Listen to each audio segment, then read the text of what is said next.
ስሜ ሳዳት እስማኤል ባላለው ያው እንግዲህ መንግስት በሰጠኝ 5 ዶሮ ተነሳስቼ ያው በራሴ መቶዎችን ጨምሬ ያረባው ነው ያለውት። አሁን እንደምታያቸው እንደዚህ ደርሰዋል። ለእንቁላል ትንሽ ጊዜ ነው የቀራቸው። ከዚህ የበለጠ ነገር መስራት ፈልጋለሁ። ከዚህ ውጪ በአትክልት ዙሪያ ቆስጣ፣ ጎመን ምናምን ትንሽ ሞካክራለሁ። በዛ በኩል ጋር አለ ተዛ ቦታ ላይ እንትን ያለን ያለ ነው። ሁለቱን ነው እንግዲህ ፍለፍት ያለው አትክልቱን አይተቻል።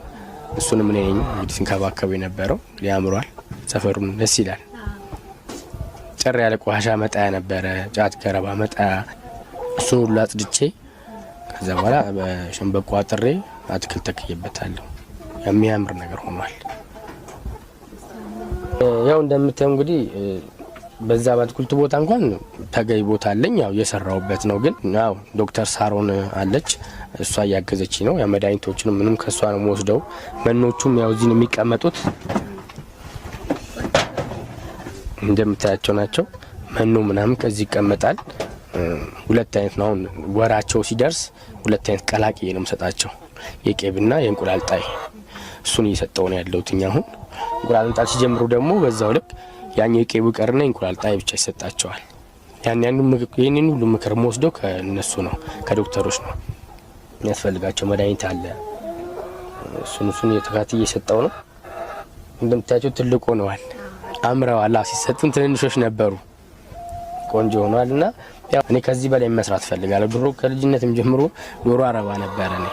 ግን አሁን በቃ ያለውን ነገር እንደምታዩ ነው፣ ብዙ ነገር መስራት ፈልጋለሁ። ስሜ ጌቱ ነጋሽ ይባላል። ወረዳ 7 ቀጠና 7 ከተማ ግብርና በግቢ ብቻ ሳይሆን እንደ አካባቢ ጥሩ ነው። ጥሩነቱ ምንድነው? መጀመሪያ አካባቢ ህብረተሰቡ አላወቀም።